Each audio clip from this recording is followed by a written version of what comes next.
Good afternoon, I'm Mary Morrison. Barclay Bishop is off today. Coverage you can count on begins now with a developing story out of Jefferson County, Georgia. The search is on for one of two F-16s that collided during a training exercise last night. Now, just moments ago, we learned that one of the aircraft has been found. Crews are still looking for the second jet, which is believed to have gone down somewhere between Louisville and Wadley.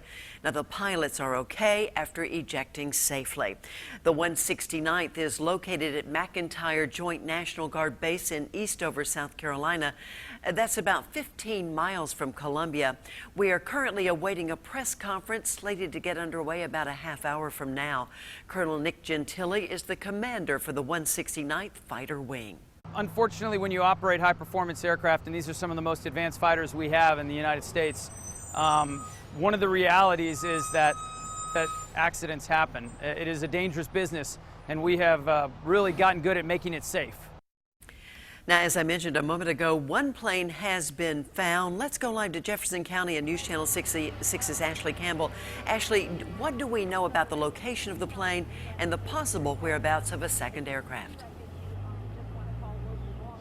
Well, Mayor, we're here along the 4,000 block of Highway 17, and if you can see over my shoulder here, you'll see military personnel along with emergency crews where they believe that the wreckage of one of two planes was found this morning. Now, earlier this morning, a command center was set up along Eden Baptist Church.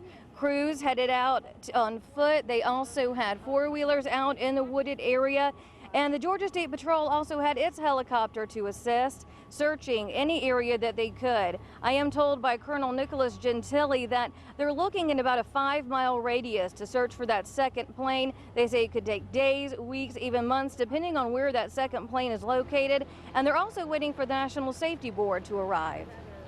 The safety board that will show up will be from the United States Air Force, and it will be comprised of many members that are here as individual team members to interview and work through the process. They will start in South Carolina, but very quickly be here to be on site with the aircraft accidents. That should happen within the next 72 or so hours, give or take a day, and then from there we'll be working with them. They'll be on scene and take command of the site.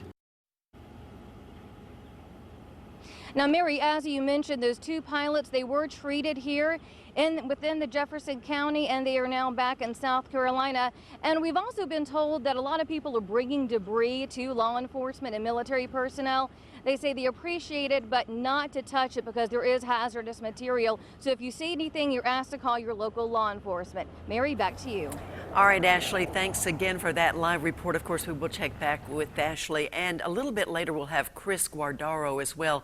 He will report live out of Columbia. And as Ashley said, in the meantime, if you see any wreckage from the crash, officials say don't touch it.